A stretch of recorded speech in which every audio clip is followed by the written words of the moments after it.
Mari kita bersatu dalam doa. Bapa, ini kami Tuhan, kami datang kembali ke hadirat-Mu, dan biar kiranya Engkau boleh menolong kami untuk bersama-sama mendengarkan apa yang akan kami baca dari firman dan kami renungkan, dan biar kiranya Tuhan boleh menolong kami untuk boleh bertumbuh. Kami serahkan juga untuk sekolah minggu yang akan berjalan. Tuhan terus boleh pimpin mereka dalam firman yang ditabur, Tuhan boleh tumbuhkan. Terima kasih Bapa. Dalam nama Yesus kami berdoa. Amin. Ya, silakan duduk. Anak-anak sekolah minggu sama lausenya ya, silakan ke atas.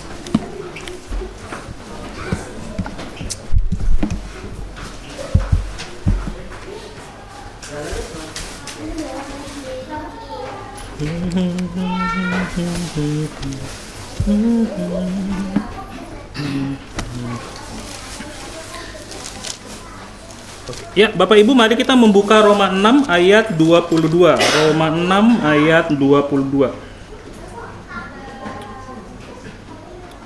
Kita akan baca dari ayat 20 ya, Roma 6 ayat 20 sampai 23. Nanti yang utama 22. Roma 6 ayat 22 sampai 20 sampai 23. Demikian firman Tuhan, sebab waktu kamu hamba dosa, kamu bebas dari kebenaran, dan buah apakah yang kamu petik daripadanya? Semuanya itu menyebabkan kamu merasa malu sekarang, karena kesudahan semuanya itu adalah kematian, ialah kematian. Tetapi sekarang, setelah kamu dimerdekakan dari dosa, dan setelah kamu menjadi hamba Allah, kamu beroleh buah yang membawa kamu kepada pengudusan, dan sebagai kesudahannya ialah hidup yang kekal. Sebab upah dosa ialah maut, tetapi karunia Allah ialah hidup yang kekal dalam Kristus Yesus Tuhan kita. Bapak Ibu, tema hari kita ini tentang hamba Kristus. Nah, mungkin kita, orang yang kita jadikan tuan atau orang yang kita jadikan bos dalam hidup kita akan menentukan bagaimana nasib kita. Mungkin kita pernah dengar seorang PMI, zaman dulu kan sebutnya TKI ya, Tenaga Kerja Indonesia, sekarang bahasanya PMI, Pekerja Migran Indonesia. Berinisial DI, berusia 46 tahun, mengaku disiksa majikannya saat bekerja di Arab Saudi. Ia mengaku disiksa selama hampir 2 tahun, mau pulang nggak bisa karena paspornya disita. Mungkin kita juga pernah mendengar perbudakan yang dialami oleh mereka yang menjadi pekerja migran Indonesia di atas kapal tongkang. Dan kemudian kalau mereka mati di atas kapal, kapalnya nggak pulang, rugi dong, ya kan? Kapal udah melayar, baru 2 minggu, masa pulang karena 1 orang mati? Tahu mayatnya diapain Bapak Ibu? Dibuang di laut. Nah, saudara-saudara, para pekerja ini atau para pembantu ini diperlakukan layaknya bukan manusia oleh pekerja mereka. Dan ini juga terjadi bukan saja antara orang luar negeri melakukannya ke orang Indonesia, tapi kadang sesama orang Indonesia pun melakukannya karena merasa bahwa dirinya adalah tuan dan yang satu adalah hamba. Tapi kita tahu juga ada orang-orang yang bekerja di luar negeri menjadi pekerja migran dan sangat terharu sekali waktu dia ulang tahun, bosnya ngasih kotak kecil dan dibuka HP yang bagus sekali. Bahkan ada pekerja migran, tapi bukan di Indonesia ya, di luar negeri, kalau nggak salah di Filipina, bekerja menjadi pembantu rumah tangga 17 tahun. Setelah 17 tahun udah tua, pensiun. Tahu nggak Bapak Ibu dikasih apa? Rumah 2 lantai di kampung halamannya. Nah, saudara-saudara, orang yang kita jadikan tuan atau bos akan menentukan bagaimana hidup kita. Kita semua tahu, semua yang pernah bekerja di bawah seseorang tahu siapa tuan kita, siapa bos kita, siapa majikan kita akan menentukan bagaimana hidup kita. Nah, saudara-saudara, waktu kita bicara menjadi hamba Kristus, kita perlu memahami dulu terlebih dahulu bahwa kita kadang-kadang seringkali takut waktu kita mendengar hamba. Dan kita merasa bahwa mending gue menjadi hamba bagi diriku sendiri daripada menjadi hamba Kristus. Seakan-akan menjadi hamba Kristus itu lebih tidak beruntung, lebih sial dibandingkan menjadi hamba bagi diri sendiri. Dan itu menjadi yang akan kita pelajari saat ini. Saudara-saudara, firman Tuhan dalam kitab suci menyebutkan bahwa kita ini adalah hamba Allah. Ya. Jadi waktu saya sebut hamba Kristus, hamba Allah, hamba Yesus itu sama Bapak Ibu. Kita menyembah Allah Tritunggal, Allah Bapa, Anak, Putra, dan Roh Kudus. Jadi waktu saya sebut hamba Kristus, Bapak Ibu nanti baca di Alkitab ada menyebutnya hamba Allah, semua itu sama. Ya, semuanya sama. Firman Tuhan mengatakan bahwa kita ini adalah hamba Allah. Dan orang yang mengaku percaya kepada Yesus Kristus adalah hamba Tuhan. Mereka yang mengaku bahwa Yesus adalah Tuhan sebagai juru selamat dan sebagai juru selamat, kita berarti menempatkan diri kita pada posisi bahwa Tuhan adalah raja, bos, majikan, CEO, sebut apapun nama yang mau kita mau. Dia adalah orang yang di atas kita. Sehingga kebahagiaan hidup kita ditentukan dari seberapa baik bosnya kita.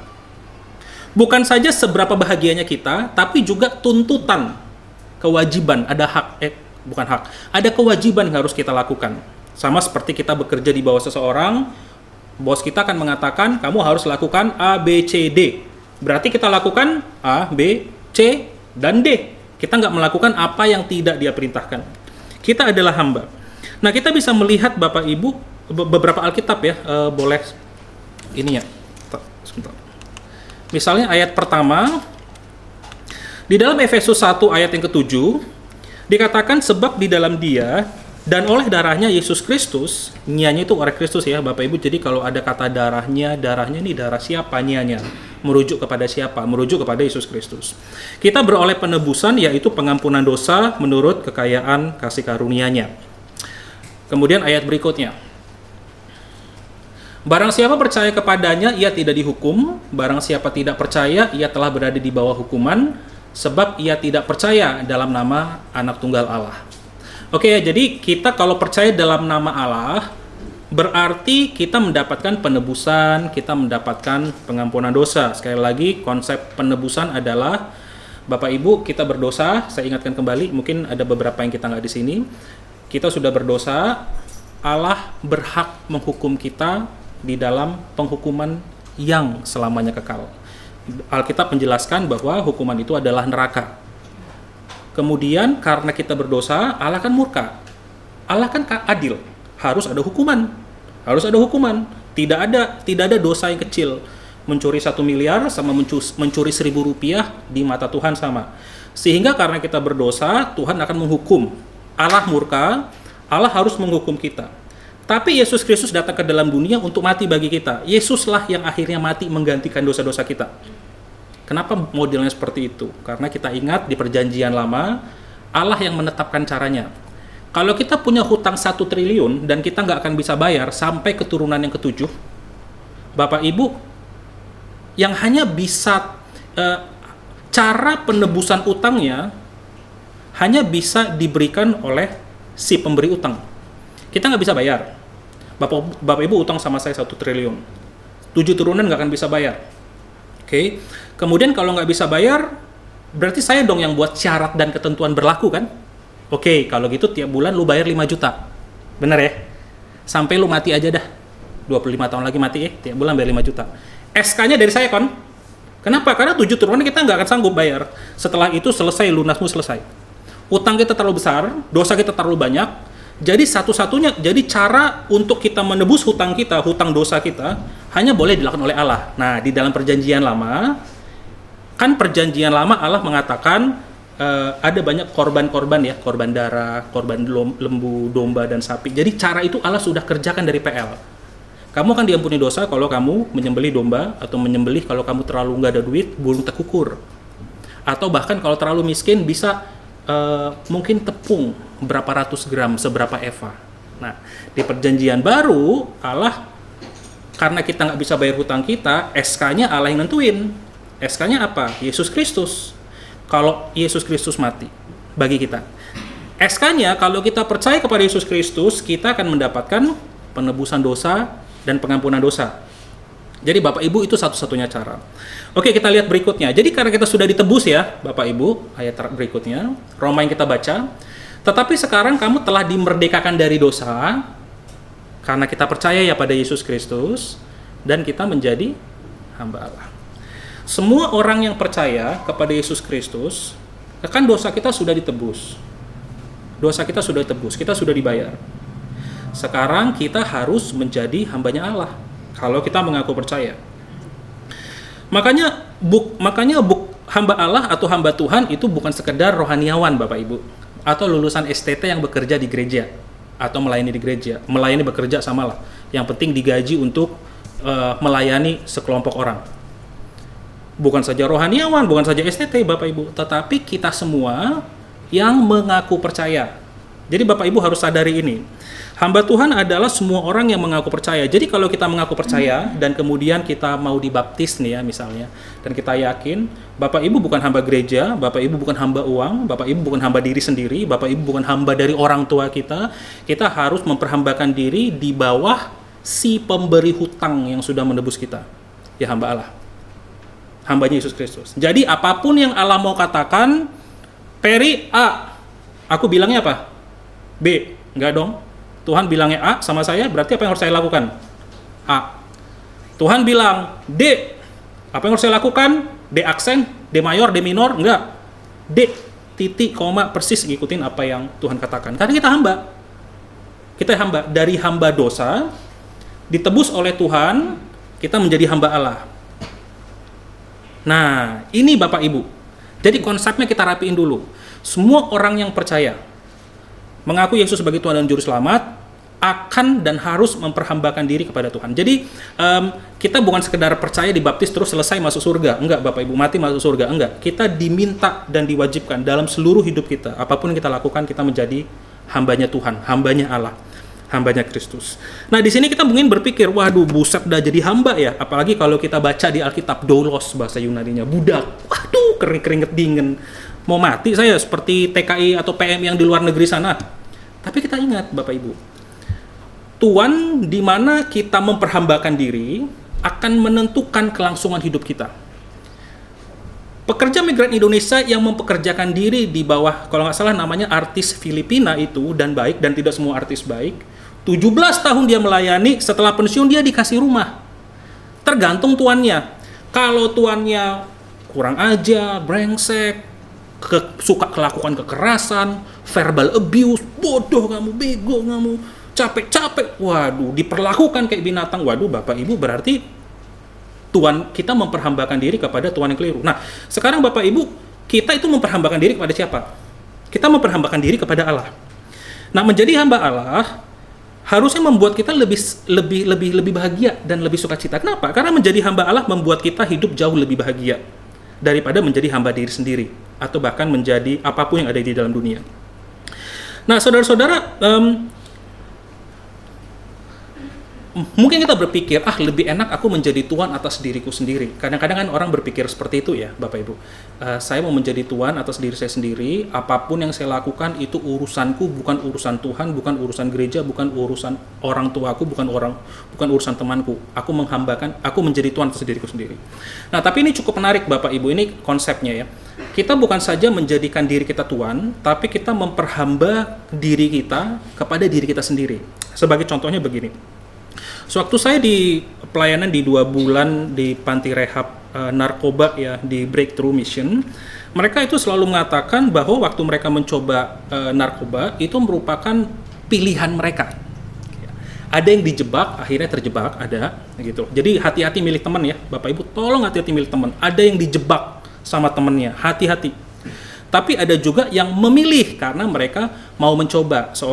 Mungkin saya pernah cerita, ada dulu seorang jemaat di sebuah gereja yang lampau yang saya pernah cerita, dia bukan pakai narkoba, saya lupa apa nama jenisnya ya gitu, cuman buat dia nge-fly terus gitu. Jadi kayak senyum dia, kalau dia saya senyum, lo lagi make ya, iya, apa rokok atau apa gitu. Jadi dia buat dia lebih rileks pikirannya, dia yang penting senyum, yang penting kalau lo lihat gua udah cengar-cengirnya kayak gini nih gitu, gua lagi make gitu. Terus saya bingung juga ya, mau saya tampol atau saya mau kasih karunia ya, saya bingung gitu ya. Tapi itu yang terjadi, dia memilih Bapak Ibu. Kenapa? Karena ya mungkin bebannya berat, hidupnya berat, dan dia make cerita seperti itu. Dia berpikir bahwa aku menjadi tuan atas diriku sendiri, gua make apapun yang aku mau. Tapi kita tahu kebiasaan yang buruk akan merusak hidup kita, sehingga akhirnya tubuhnya lah dia memperhambakan diri kepada materi itu, substansi itu. Dia nggak bisa. Kita juga memiliki ada banyak hasrat atau tubuh, kita bisa memiliki banyak dorongan itu. Dan kita berpikir kita menjadi tuan atas diri kita sendiri. Kita berpikir aku tahu apa yang ku mau, ku akan lakukan. Ku akan cari uang sebanyak mungkin, aku bisa. Tapi sebenarnya kita sedang menghambakan diri Bapak Ibu kepada uang. Saat kita nggak ada uang, mulai gemetar, Bapak Ibu. Saat kita sudah mulai ada kesulitan ekonomi, kita sudah mulai gemetar. Nah, itu berarti menunjukkan bahwa kita diperhamba oleh uang. Kita berpikir kita yang menjadi tuan atas uang, tetapi kita sendiri yang akhirnya diperhamba. Sebagai contoh Bapak Ibu, saya akhir-akhir ini gara-gara ChatGPT lagi menarik nih, saya lagi suka pakai ChatGPT nih, gitu. Wah, saya tanya nih, list Bible, daftarkan ayat Alkitab yang menjelaskan tentang hamba Kristus. Keluar aja listnya. Terus buat lesson plan ya, buat outline khotbah. Bapak Ibu, outline khotbah berdasarkan Matius 3 ayat 1 sampai 12 dibuat. Baca boleh juga ini Bapak Ibu. Asik loh, enak, gampang. Bapak Ibu, wah ini yang ngerjain paper siap-siap ya. Nah kalau di Amerika, cuman kan kalau di Amerika Inggris mereka kadang copy paste. Kalau kita kan harus nerjemahin. Mungkin nggak semua anak Indonesia kayak, aduh malas banget gua sih harus nerjemahin. Itu tapi itu enak sekali Bapak Ibu. Terus saya mulai berpikir, nah waktu saya berpikir saya menjadi tuan atas hidup saya, wah kan suka-suka gua dong. Gua gunakan ChatGPT untuk mungkin bagi kita ya, untuk tugas, untuk makalah kita gunakan AI untuk menolong kita dan mempermudah hidup kita. Tapi pada saat yang sama, saya coba sekali, saya coba 2 kali, saya coba 3 kali, saya coba 4 kali, saya ngerasa enak juga ya buat khotbah kayak gini ya, Bapak Ibu. Saya mau nyiapkan khotbah ini, saya tanya ChatGPT Bapak Ibu, buat outline khotbah, cetek, bagus ya. Bingung nih, habis itu nyari ilustrasi. Saya susah nyari ilustrasi Bapak Ibu ya. Ilustrasi tentang ini. Terus dia buat ilustrasinya. Bagus. Kalau kurang, saya klik lagi, buat respons baru. Nah, tapi Bapak Ibu itu cukup menarik karena itu membuat waktu kita berpikir kita menentukan hidup kita sendiri, pada saat yang sama ChatGPT bisa memperbudak kita. Termasuk uang. Termasuk kalau kita memiliki kecenderungan seksual, kita pernah berhubungan dengan pornografi 1, 2, 3 kali, dan kita tahu sekarang kita hanya bisa terangsang kalau ada pornografi. Kita berpikir bahwa kita menjadi tuan atas diri kita, tetapi rupanya setelah itu kita diperbudak. Makanya kalau kita berpikir bahwa aku akan menjadi tuan atas diriku sendiri, pertanyaannya begini Bapak Ibu. Emang lu tahu nggak sih bahwa dirimu tahu yang terbaik untuk dirimu sendiri? Nah, sorry ya, ini kalimatnya agak repot. Bagaimana kita tahu bahwa apa yang aku inginkan itu baik untuk diriku? Oke ya.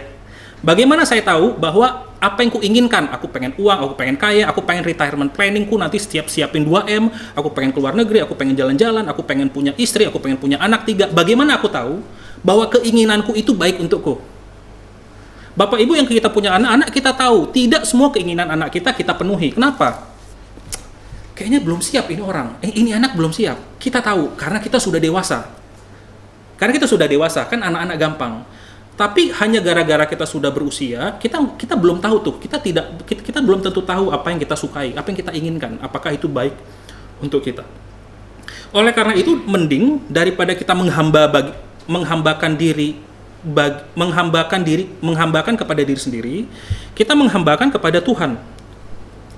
Nah, saudara-saudara, iblis itu iblis itu dengan indahnya Bapak Ibu, iblis tidak akan begitu bodoh untuk menipu Hawa. Ular datang, sembah aku. Ya enggak ya? Adam Hawa enggak ya? Sembah aku, enggak. Karena Adam dan Hawa tahu ada Tuhan nih, ada Tuhan Yesus, ada Tuhan Yesus. Sebutnya Allah saat itu. Ada Allah. Mereka tahu siapa pencipta Eden. Iblis nggak akan begitu bodoh, tapi iblis memberikan sebuah konsep yang sederhana. Kamu bisa sama seperti Tuhan. Nah, kamu bisa menjadi tuan atas dirimu sendiri. Kamu nggak perlu tuh nunggu Tuhanmu itu loh datang, seliweran, ngobrol-ngobrol. Enggak, kamu bisa tahu yang baik dan yang benar. Kamu bisa menjadi seperti Tuhan. Iblis nggak mengatakan sembah aku, layani aku, jadikan aku pengganti Tuhanmu, tetapi iblis akan membuat kita menyembah diri kita sendiri. Nah, dan ini yang menjadi, dan di sini kita yang harus sangat berhati-hati. Nah, jadi Bapak Ibu, Tuhan yang kita sembah akan menentukan kelangsungan hidup dan kebahagiaan kita. Kalau kita menyembah Tuhan yang keliru, CEO yang keliru, kalau kita menyembah bekerja pada direktur yang keliru, hidup kita itu akan sia-sia. Tidak semua orang bekerja di perusahaan nasional tertentu akan memiliki promosi yang baik. Tergantung bosnya kan?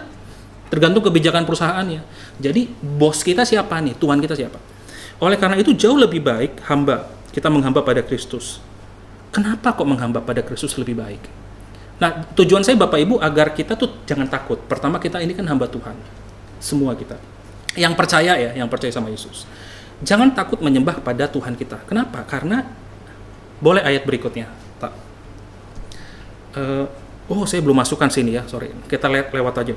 Roma 5 ayat 8. Akan tetapi Allah menunjukkan kasih-Nya kepada kita oleh karena Kristus mati untuk kita ketika kita masih berdosa. Ketika kita masih berdosa, Yesus mati bagi kita. Tuan mana sih yang mau mati bagi pekerjanya? Bapak Ibu ngasih rumah sih gampang, ada duit.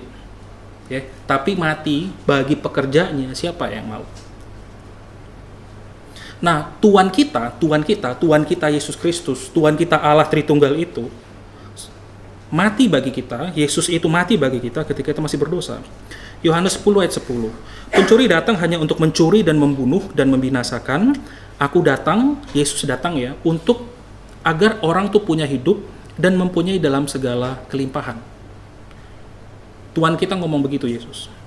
Roma 8 ayat 28. Kita tahu sekarang bahwa Allah turut bekerja dalam segala sesuatu untuk mendatangkan kebaikan bagi mereka yang mengasihi Dia, yaitu bagi mereka yang terpanggil sesuai dengan rencana Allah. Semua orang yang mengasihi Dia, apapun yang akan terjadi mendatangkan kebaikan. Itu Tuhan kita. Jadi bayangin ya Bapak Ibu ya, sekarang kita nggak perlu takut sama memperhamba diri kepada Tuhan Yesus Kristus atau kepada Allah. Kenapa? Karena Dia sudah mati bagi kita, Dia sudah menebus dosa kita.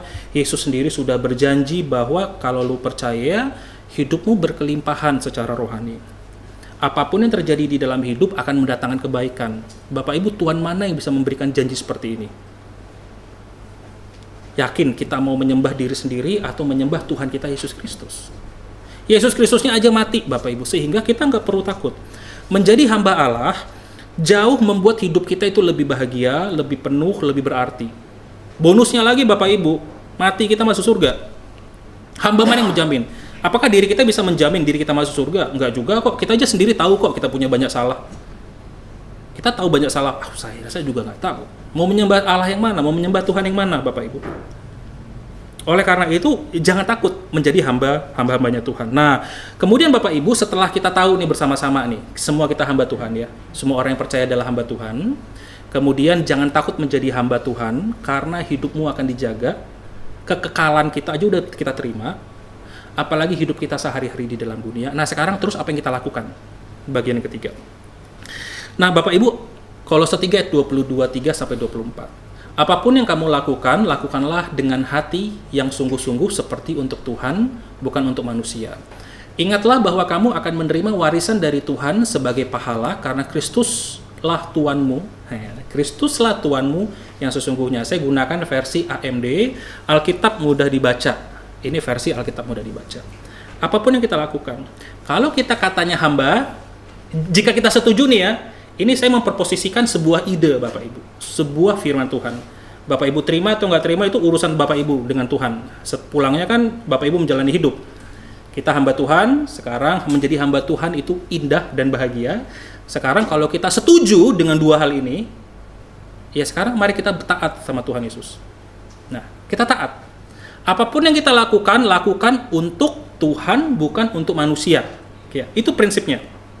Contohnya nih Bapak Ibu, nah di antara kita ini ada yang mungkin kita di kantor, kita mulai sadar ada sesuatu yang nggak beres di pekerjaan, ada cara-cara tertentu yang nggak beres. Mungkin ada kebiasaan berdosa, mungkin ada korupsinya. Saya tuh lagi tertarik nonton YouTube video namanya Broron, bicara dia menjadi vendor dari grupnya Waskita gitu loh. Ya, pemerintah, dan dia begitu sangat kecewa karena rupanya ada begitu banyak vendor-vendor di Indonesia yang nggak dibayar dan itu sudah mencapai triliunan. Padahal uangnya udah turun katanya sama Waskita, tapi nggak dibayar-bayar. Makanya Waskita sekarang lagi bermasalah kan. Apakah korupsi? Gitu loh. Saya dengerin itu menarik sekali. Jadi mengapa jalan-jalan kita rusak Bapak Ibu? Karena vendor-vendor itu kan vendor ketiga ya, bukan dari pemerintah. Mereka juga susah dibayar gitu. Jadi mereka juga memberikan pekerjaan kadang tidak selalu baik. Atau mungkin kita tahu, wah ada curi-curi barang-barang kecil gitu loh. Entah kita diminta menutupi data, atau kita diminta menyulap data, entah kita disuruh bawa calon konsumen atau rekanan kerja bos untuk memberikan entertainment. Ya, entertainmentnya sih mantep-mantep ya, beda nih. Bukan karaoke toh, tapi karaoke plus-plus. Nah, kita lakukan apa? Nah, kita punya di toko, kalau kita hamba Tuhan, kalau kita hambanya Tuhan, berarti kan kita ingin rindu juga mensejahterakan kehidupan mereka yang bekerja di bawah kita. Kita mungkin di sekolah, sekarang ngerjain tugas gampang nih, udah bisa pakai chat GPT ini, banyak menolong. Tergantung dosennya rada on atau enggak. Kalau dosennya pinter, ketahuan. Kalau dosennya rada on, yang penting ngajar pulang, ya mungkin mereka nggak tahu, mereka nggak peduli-peduli amat, gitu loh. Tinggal terjemahin ke Indonesia. Mungkin ada teman-teman kita yang suka cabut, mungkin teman-teman yang suka berantem. Kemarin waktu kita cerita youth ya, yang cerita tentang SMA atau SMP yang negeri yang digitnya tinggi-tinggi gitu. Saya dengar menarik banget ya. Saya dulu di sekolah Katolik, saya nggak pernah kayak beginian tuh, begitu loh. Tapi dengar kayak begini kok, aduh sedih-sedih amat gitu loh. Ada yang dibully lah, ada yang berantem lah, ada tawuran tanpa alasan yang jelas, yang penting tawuran aja lah. Begitu. Atau mungkin beli skripsi, atau membeli skripsi atau membeli makalah. Waktu saya ngerjain S2 itu godaan itu ada, Bapak Ibu. Godaan itu ada. Dan saya kerjakan. Waktu itu saya masih ingat sekali. Saya beli, saya coba nih. Saya lihat, gila sampah juga ya. Mending gue ngerjain sendiri. Akhirnya udah beli, Bapak Ibu. Saya udah bayar 500.000 hanya untuk ngerjain bab 2 saja. Bab 2, saya udah kasih bab 1. Saya udah kasih bukunya. Terus habis itu referensi bukunya dipakai. Katanya lulusan UI, tapi referensi bukunya macam aneh-aneh. Akhirnya saya nggak pakai bab 2-nya. Ya kalau saya bersyukur juga Tuhan kasih ide ya, kasih pemikiran. Tapi saya coba loh Bapak Ibu. Gampang, cuma nunggu sekitar 2 minggu, bab 2 doang. Terus tapi saya berpikir, tapi itu terjadi waktu saya di Malang, zaman dulu ya, itu banyak warnet ya Bapak Ibu ya, kan warnet itu ada buat jasa penulisan ya zaman itu ya. Itu rame banget Bapak Ibu. Dan itu yang terjadi. Atau mungkin kita mencoba sesuatu, mencoba gaya hidup, mencoba substansi yang membuat kita menjadi candu. Kita berpikir semua teman saya mencobanya, saya nggak masalah, kenapa saya enggak? Tapi waktu kita mulai berpikir, Bapak Ibu, saya ini hambanya Tuhan. Kira-kira pantas nggak ya gue lakukan? Itu aja sih Bapak Ibu. Sederhana gini, Bapak Ibu nanti waktu pulang ke rumah, Bapak Ibu mulai bekerja ya. Nah, Bapak Ibu mulai melakukan sesuatu nih, atau mau ngambil keputusan tertentu. Coba gunakan satu kalimat ini. Aku hambanya Tuhan, layak nggak ya gue kerjakan itu? Udah itu aja. Aku hambanya Tuhan, pantas nggak ya aku mengomongkan sesuatu tentang itu kepada orang itu? Mungkin kita lagi mau marah nih ya, mungkin kita biasa bego gitu misalnya. Coba ambil waktu jeda sebentar, tanyain aja, aku nih hamba Kristus ya, aku Tuhanku Yesus Kristus, pantas nggak ya mulutku ngomong begitu ya? Sebagian dari kita Bapak Ibu mungkin kita ada yang lajang. Nah ini nih mulai khawatir nih, cemas nih, mau cari pasangan atau menikahi sama orang percaya atau orang tidak percaya Bapak Ibu. Tidak semua orang Kristen mengasihi Tuhan ya, hati-hati gitu ya. Tapi kita mencari orang-orang yang mengasihi Tuhan Yesus. Umumnya dia pasti orang Kristen kalau di Indonesia. Dan kita mulai berpikir, wah ini ada yang deketin gua nih, agamanya begini nih. Gimana ya Tuhan, baik ya. Coba pikirkan, saya hamba Kristus. Kalau Kristus ada dalam posisi saya sekarang dan ada di samping nih, di samping, dan dia ngelihat apa yang sedang mau kita putuskan, gua kejar atau enggak? Kalau cowok kan biasanya kejar ya. Kalau cewek terima apa enggak, ya kan? Atau enggak mau enggak ya diajak jalan makan sekali? Gitu. Anggap Tuhan Yesus ada di samping Bapak Ibu dan mulai berkata, kamu hambaku loh. Kira-kira kita akan ngambil keputusan itu enggak? Sesederhana itu kok Bapak Ibu. Aplikasi nggak usah banyak-banyak. Kalau kita setuju kita adalah hamba Tuhan ya. Tidak semua orang yang mengaku percaya mau menjadi hamba, nggak semua orang, karena pengakuan bisa dari mulut. Tapi kalau kita setuju, kita adalah hambanya Tuhan, dan kita setuju dan kita sadar bahwa Tuhan memberikan yang terbaik bagi kita. Sekarang kan kita mau hidup bagi Tuhan, coba tanyakan itu setiap kali. Jadi segala setelah pulang. Waktu nanti kita mulai berantem nih, ngulah nih, pasangan kita udah mulai ngulah lagi nih, bad mood, gitu lah kan, mulai bad mood gitu loh. Wah kita sudah mulai lelah, Anak kita sudah mulai ngulah lagi, sudah mulai berantem.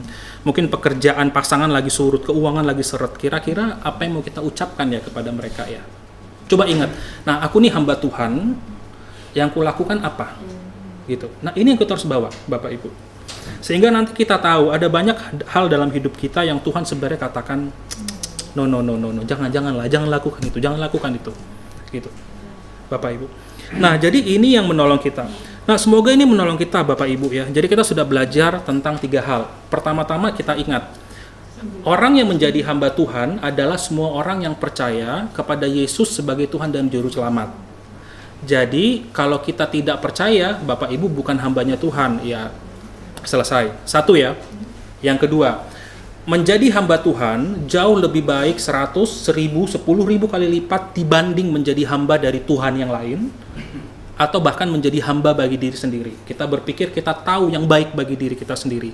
Tapi kita tahu, berkacalah dari anak-anak kita. Anak-anak kita nggak selalu tahu apa yang baik. Emang kita karena sudah lebih berusia, udah 30, 40, 50 tahun, kita tahu yang terbaik bagi kita? Enggak, Bapak Ibu, enggak. Makanya kita mencari Tuhan. Menjadi hamba Allah jauh lebih baik. Tuhan Yesus berjanji, Allah sudah berjanji. Ingat aja, Allah sudah mati bagi kita. Tidak ada Tuhan dimanapun di dunia ini yang mati bagi kita. Nggak ada. Ngasih duit ya, mati enggak. Yang ketiga, kalau Bapak Ibu setuju kita adalah hamba, Bapak Ibu sudah yakin dan percaya bahwa Tuhan memberikan yang terbaik. Sekarang taat. Bagaimana caranya taat? Selalu tanyakan pertanyaan ini. Aku sedang mengambil keputusan, aku sedang pengen mengatakan sesuatu. Menurut Tuhan apa ya? Aku nih hambanya Tuhan. Tuhan kira-kira senang nggak ya? Tuhan senang nggak ya kalau gue ngomong begini ya? Tuhan senang nggak ya kalau aku melakukan seperti ini ya? Tuhan senang nggak? Kalau Tuhan nggak senang, berarti jangan lakukan. Tuhan katakan A, kita lakukan A. Tuhan katakan jangan B, ya kita jangan lakukan yang B. Karena kita adalah hamba-hambanya Tuhan. Mari kita bersatu dalam doa. Bapa kami dalam surga, tolong kami Tuhan untuk menjadi hamba-hamba-Mu yang setia. Tuhan juga boleh pimpin, biar kiranya mungkin ada saudara-saudari kami yang juga bergumul menjadi hamba-Mu. Biar kiranya mereka boleh melihat betapa indahnya kasih-Mu, betapa besarnya kebaikan-Mu, bahwa Engkau ingin memberikan yang terbaik bagi kami semua. Tuhan, bagi saudara-saudari kami yang sudah memiliki komitmen untuk menjadi hamba-Mu, Tuhan terus pimpin mereka. Ada begitu banyak kesulitan hidup, ada banyak tekanan hidup, mereka juga harus bergumul sama dorongan-dorongan dalam diri, keinginan-keinginan diri. Tuhan tolong, biar kiranya mereka boleh menundukkan semuanya itu hanya kepada Tuhan saja. Kami serahkan hidup kami ke dalam tangan-Mu Tuhan, Engkau pimpin kami, dalam nama Yesus kami berdoa.